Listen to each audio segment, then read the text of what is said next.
The violent crime wave continued on Monday night with two men injured in another drive-by shooting, this time in Marcia Castries. Over the weekend, St. Lucia recorded a slew of gun and gang-related incidents, including a drive-by shooting in Grosley and a fatal shooting at Babono. Police Commissioner Milton Daisy was approached by journalists on Monday before the weekly cabinet meeting on law enforcement's plans to arrest the uptick in violent crime. This is how he responded. Homicides over the weekend. Just your sentiments about the issue right now and the overall state of crime right there in St. Lucia. Yes, I believe that just the results over the weekend indicates that persons are still bent on committing crime, which is not good for the country. Actually, families are suffering, loved ones are suffering as a result of the behaviors of some selfish individuals. I am pleased to indicate that we, at that point, I think we need some help, whichever way, whether it is in the region or internationally, to solve these issues. I know a lot of the homicides cannot be prevented, but however, I think the police action should be to solve those homicides. Persons identify the individuals and bring them into justice.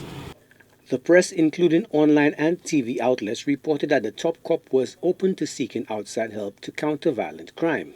However, the police force has since issued a formal statement of clarification. It states in part, quote, "On Monday, August 8, 2022, Commissioner of Police Milton Daisy was interviewed after a cabinet brief by members of the media. Following this interview, he was quoted as having called for regional and international help to fight crime. The Royal Saint Lucia Police Force wishes to lend context to and clarify the statement made by Commissioner Daisy," end quote. According to the RSLPF, quote, "The statement referring to seeking aid was made in relation to forensic analysis, and Commissioner Daisy referenced the recent arrest of a suspect in the murder of Mary Juletta Charles of La Pelle, Saltibus," end quote. Prime Minister Philip J. Pierre has since weighed in on the matter outside the House on Tuesday. Yesterday, the Commissioner of Police said that he needed help. He asking for help. He told you. So you asked him. He told you. He's the Commissioner of Police. So do you think that he told you? You asked him. Well, we got help. He told you. He's the Commissioner of Police. So do you think we need help? He told you that. He's the Commissioner. He's in charge of. He's in charge of the management of the force. So you have to ask him that.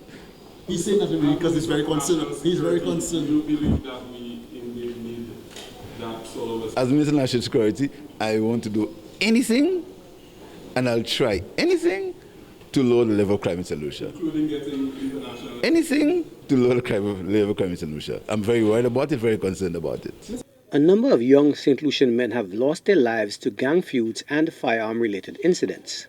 Moreover, one of the more vulnerable segments of the population, women, have been violated in the most reprehensible of violent crimes, with the latest female homicide victim found bound and gagged at a Choiseul residence on the weekend. The past 5 years have been the bloodiest on record for the island, with record homicide rates in 2017 of 60, 55 in 2020, and 75 in 2021. There is also a huge backlog of murder cases. All sectors of society have been urged to band together to help design strategies to curb violent crime. Joachim de Plessis, HTS News Force.